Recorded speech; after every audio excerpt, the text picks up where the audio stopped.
फिलहाल लगातार नतीजे निकलकर सामने आ रहे हैं। कुछ खास मेहमान भी हमारे साथ लगातार बने हुए हैं, जिसमें बीजेपी से प्रवक्ता प्रहलाद कुशवाहा हमारे साथ हैं, साथ ही योगेश गुप्ता कांग्रेस से प्रवक्ता हैं और जितेंद्र यादव वरिष्ठ पत्रकार हमारे साथ लगातार बने हुए हैं। योगेश गुप्ता, आपके पास आऊंगी।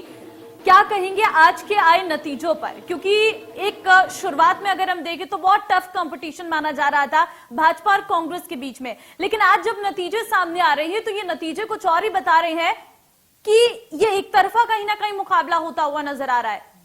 कांग्रेस से तो इस बार उम्मीद बड़ी थी। आज के जो चुनाव परिणाम आए हैं वो कांग्रेस को उत्साहित करने वाले, देखने का नजरिया आपका अलग हो सकता है। बहुत ठीक है, आप अपने नजरिए से बता दीजिए प्रहलाद जी। हाँ, मैं बता रहा हूँ, योगेश जी सुनिए बता रहा हूँ, बिल्कुल बता रहा हूँ। टोटल 16 नगर निगम में से 9 बीजेपी के पास गई है। 9 में से 2 इन्होंने ग्रेस से जीती है, बुरहानपुर और उज्जैन, है ना। 5 कांग्रेस के पास आई है, जबकि कांग्रेस के पास 0 थी 2014 के मुकाबले। 1 आम आदमी पार्टी के पास गई है, 1 अदर के पास गई है। कटनी और सिंगरौली में भारतीय जनता पार्टी का महापौर कैंडिडेट तीसरे नंबर पे रहा है। तो ये हतोत्साहित करने वाले तो कहीं से नहीं है कांग्रेस के लिए ये परिणाम। हमने खोया कुछ भी नहीं है, गेन ही किया है। अभी आपको नगर परिषद में मैं बताता हूं, सटाई नगर परिषद है छतरपुर की, 15 में से 13 कांग्रेस पार्टी जीती, 2 समाजवादी पार्टी, भारतीय जनता पार्टी 0। आगर मालवा में 11 कांग्रेस जीती, 10 बीजेपी। गलत नहीं है, गलत है बिल्कुल। अरे प्रमाणित है, ठीक है, पहले उन्हें अपनी जानकारी देने दीजिए, फिर हम अपनी जानकारी देंगे। हाँ, रखिए योगेश गुप्ता जी, आपके पास क्या अपडेट है?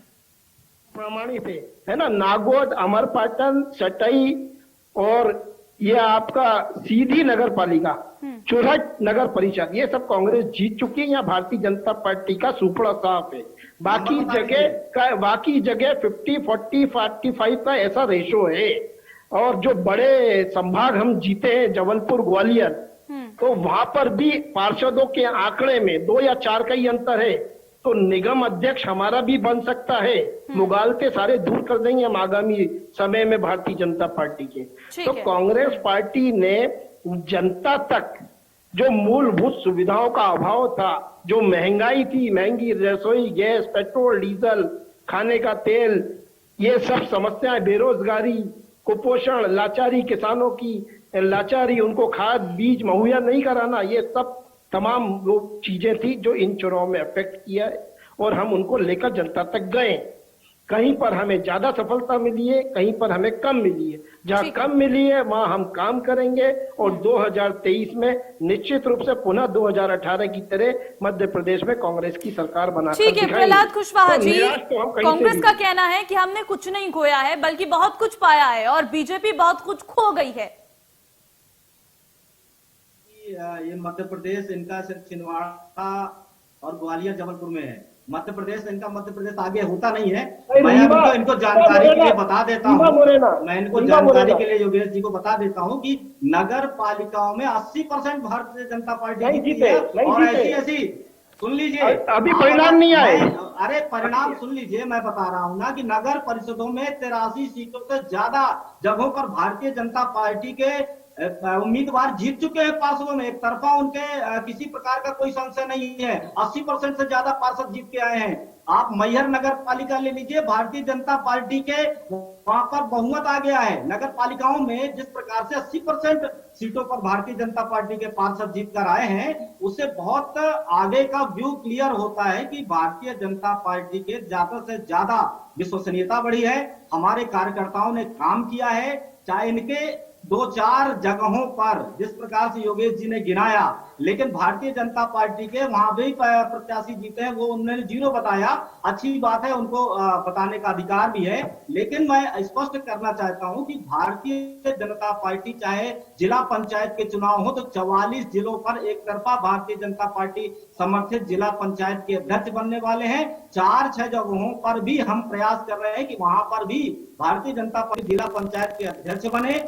80% नगर परिषदों में एक तरफा क्लीन स्वीप, छिंदवाड़ा हो चाहे मैहर हो चाहे मंदसौर, किसी भी क्षेत्र में देखिए आपको। योगेश जी आप कहें तो मैं नाम गिनाना शुरू कर दूंगा, फिर आप कहोगे 8 नाम गिनवाइए। 8 से 10 8 से 10 परिषदों के नाम गिनाइए। 80% 8 से 10 आप आज तो तक सुनिए ना, आज आप सुनने की तक हिम्मत रखिएगा। सुनाइए। सुनाइए, आप जहां पर नगर परिषद भारतीय जनता पार्टी जीती है, कोई छावर, बुधनी, नसरुल्लागंज, जावर, रहटी, अब्दुल्लागंज, सुल्तानपुर, सांची, उदयपुरा, लटेरी, शमशेदाबाद, जीरापुर, कुरावर, खिलचीपुर, तलेन, भोला, पचोर, माचलपुर, छिपाहेड़ा, माखन नगर, बनखेड़ी, तेंदुखेड़ा, पटेरा, गढ़ी मलहरा, साहपुरा, पाटन, मझौली, लांजी, बिछुआ, माटौर, टिकरी, मेघनगर, कसरावत, बीनागंज, मकसूदनगढ़, जोरा, मोट, मालनपुर। ठीक है, अकोलिया, लंबी कोलाय फहरिस्त कला, शायद प्रहलाद पानखेड़ी। कुशवाहा के पास, क्योंकि सारे अपडेट इस वक्त प्रवक्ताओं के पास पहुंच रहे हैं। जितेंद्र यादव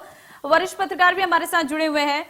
जितेंद्र जी, आज के इस चुनाव परिणाम में जो अब तक निकलकर सामने आ चुके हैं, किसके लिए ये घाटे का सौदा और किसके लिए फायदे का सौदा? क्योंकि बीजेपी अपनी तरफा इस पूरे चुनाव को देख रही है, कांग्रेस का कहना है कि हमने बहुत कुछ पाया है, खोने के लिए हमारे पास कुछ है ही नहीं। देखिए, कांग्रेस की समस्या यही है अभी भी। वो उनका कहना है जो आईना दिखाए वो किसी के पक्ष में झुका हुआ है और वो उसका अपना नजरिया है। जब तक आप किसी तीसरे पक्ष का नजरिया जानेंगे नहीं, जब तक आप डाउन से जो है रिपोर्ट्स लेंगे नहीं, आज परिणाम का दिन है, जब तक आप चिंतन मंथन नहीं करेंगे तब तक आप किसी भी नतीजे को, किसी भी जो है परिणाम को, जनमत को खास करके आप पहचानने की फिर से भूल कर रहे हैं। 2018 में यही जनता है मध्य प्रदेश की जिसने आपको सत्ता सौंपी थी। आपके अपने जो है पार्टी के भीतर की जो है तमाम चीजों को लेकर आप चीजों को बैलेंस नहीं कर पाए और जो है आपकी सरकार गिर गई। उपचुनाव आप हारे, कांग्रेस के लिए कह रहा हूं, उपचुनाव ये लोग बुरी तरह से हारे। इंदौर जैसी जगह पे जहां कांग्रेस को बेहद मजबूत प्रत्याशी जो है मिला था, विधानसभा 1 से वो विधायक हैं और उनके सामने प्रारंभ से ही, शुरू से ही एक कमजोर प्रत्याशी जो है इंदौर की जनता भी और तमाम हम जैसे विश्लेषक भी मान के चल रहे थे कि पुष्यमित्र भार्गव जो है कमजोर प्रत्याशी है लोकनेता के मामले में संजय शुक्ला के सामने। लेकिन वहां हुआ क्या, आप समझ लीजिए, जो है चुनाव डिक्लेयर होने से नामांकन भरवाने एक प्रश्न पूछना जितेंद्र जी से, एक प्रश्न पूछ सकता मैंने हूँ? आपको नहीं टोका था सर बीच में, मैंने आपको नहीं, एक नहीं प्रश्न टोका था। पूछना है मैंने मुझे। ठीक है, हाँ वो योगेश जी, हाँ, उसके एक- बाद आप पूछ एक लीजिएगा, प्रश्न बात पूछना, पूरी बोलिए करने फिर। दीजिए। आप पूछ लीजिएगा, योगेश जी, आप बात मैं पूरी आ रहा करने हूं। दीजिए, आप फिर आप पूछिए, सवाल आप पूछ लीजिएगा। हाँ, आप पूछ लीजिएगा, मुझसे पूछ लीजिएगा, मेरी बात क्लियर हो जाए, खत्म हो जाए, फिर आप जो है कहिएगा। 1,33,000 वोटों से जो है संजय शुक्ला जी हार गए। उनके पूरे चुनाव कैंपेन में, पूरे चुनाव प्रचार में वो अकेले संघर्ष करते रहे, उनकी अपनी टीम संघर्ष करती रही, कांग्रेस पूरी तरह आजाद रही। कमलनाथ जी हो, जीतू पटवारी स्थानीय नेता हो, बड़े नेता हो और तमाम नेता जो है इस पूरे चुनाव से इनकी अपनी आपसी गुटबाजी और जो है इस तरह से कि यदि संजय शुक्ला जी यहाँ स्थापित बड़े नेता हो जाते हैं तो जो यहाँ स्थानीय जो छत्रप नेता हैं उनकी कहीं ना कहीं राजनीतिक जो महत्वाकांक्षा है उस पर कोई घात महसूस करते हुए पूरे चुनाव से जो है कांग्रेस संगठन, इंदौर के चुनाव से कांग्रेस संगठन जो है बाहर रहा। प्रत्याशी अपने बलबूते पर मेहनत करते रहे और अंततः क्या हुआ, जिस विधानसभा से शुक्ला जी 8,500 की लीड लेकर जो है विजय हुए थे लास्ट इलेक्शन में, वहां से जो है वो जितेंद्र जी शायद भूल रहे हैं कि आज के चुनाव परिणाम पर बात हो रही है, ये 17 तारीख की बात कर रहे हैं। वो नतीजे आ चुके, सबको मालूम है। आपकी समस्या यही है गुप्ता जी। नहीं, ऑलरेडी मैं बता रहा हूँ नहीं, ठीक है, 20 तारीख योगेश के गुप्ता जी, मतदान पर बात हो रही है। एक बार बात आज पूरी 20 करने तारीख दीजिए, को। एक बार बात पूरी करने दीजिए। जितेंद्र जी, इस बार के मतदान पर, इस बात की मतगणना पर आप बात डाल नहीं करिए। रहे, उस पर तो आप रोशनी डाल नहीं रहे, पोस्टमार्टम कर रहे हैं कांग्रेस का। बेहतर होता आप ग्वालियर चंबल संभाग के बारे में भी बोलते। वहां 14 कैबिनेट मंत्री लगे थे, मध्य प्रदेश के माननीय मुख्यमंत्री जी थे, सिंधिया जी थे, कांग्रेस को जीत नरोत्तम मिली है, मिश्रा जी जहां थे। कांग्रेस को जीत मिली नहीं, है, कांग्रेस ने वहां पोस्टमार्टम नहीं, भारतीय जनता पार्टी सत्ता में। देखिए एक पत्रकारिता का धर्म आप मुझसे बेहतर समझते हैं, मगर सरकार जो सत्ता में होती है, सवालिया निशान वहां भी उठते हैं, सवालिया निशान वहां भी उठते हैं। और वहां भी आपको ये देखना चाहिए कि वहां पर इतना बड़ा अमला मौजूद होने के बाद मुरैना ग्वालियर चंबल संभाग कैसे है, वो भी थोड़ा सा आप दर्शकों की जानकारी बढ़ाएं, थोड़ा सा दर्शकों की जानकारी बढ़ाएं। जी, अगर आप तीनों एक एक करके बात करेंगे तो बेहतर होगा, मैं अच्छे से समझ भी पाऊंगी कि कौन अपनी बातों को रखना चाह रहा है। योगेश जी, आपको मैंने शुरुआत में सबसे पहले आप ही से सवाल पूछा था, अब मैं उनकी बातों को पूरा होने दीजिए, उसके बाद आपकी बारी आएगी। जितेंद्र जी, जल्दी अपनी बातों को समाप्त करिए।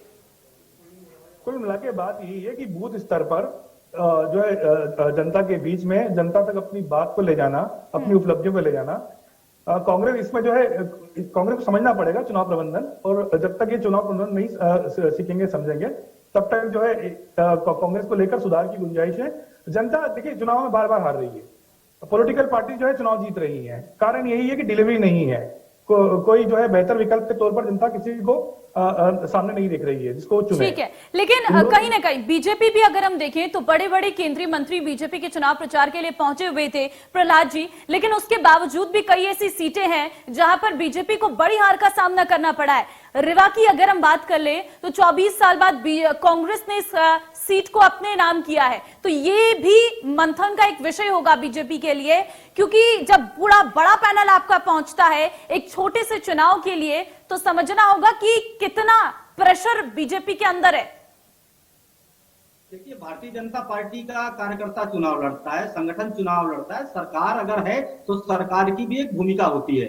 हम जहां जहां पर हम चुनाव अगर हारे हैं तो हमने बड़ी संख्या में चुनाव जीता भी है। अगर हम मेयर के चुनाव हारे हैं तो वहां परिषदों में हमारे पार्षद भी जीते हैं, क्योंकि वो भारतीय जनता पार्टी का संगठन वहां पे काम कर रहा था, हमारे एक एक कार्यकर्ता काम कर रहा था। हमारे पास संख्या है, हमारे केंद्रीय मंत्री हैं, हमारे पास बड़े नेता हैं, कमलनाथ जी के अलावा कांग्रेस के पास हैं लोग, लेकिन वो आपस में लड़ते रहते हैं। उनकी समस्या ये है कि वो आपस में कुर्सियां फेंकेंगे, तोड़ेंगे फोड़ेंगे। वहां दिग्विजय सिंह की प्रत्याशी विभा पटेल न जीत जाए, इसलिए कमलनाथ जी पूरा प्रयास करते हैं, और पूरा प्रयास करके वो चुनाव भी कहीं ना कहीं अपने शक्ति अनुसार करते हैं। लेकिन भारतीय जनता पार्टी ये तो हर एक पार्टी की अपनी अपनी स्ट्रेटेजी है, आपकी भी अपनी स्ट्रेटेजी है, वो कांग्रेस की अपनी स्ट्रेटेजी है।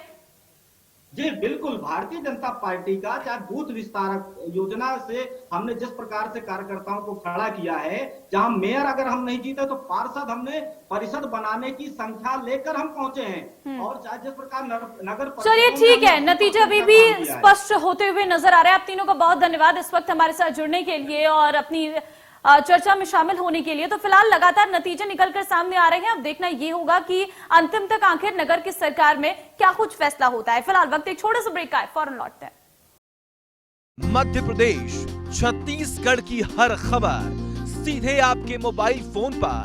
अभी सब्सक्राइब करें हमारा चैनल और पाएं पल पल की खबर।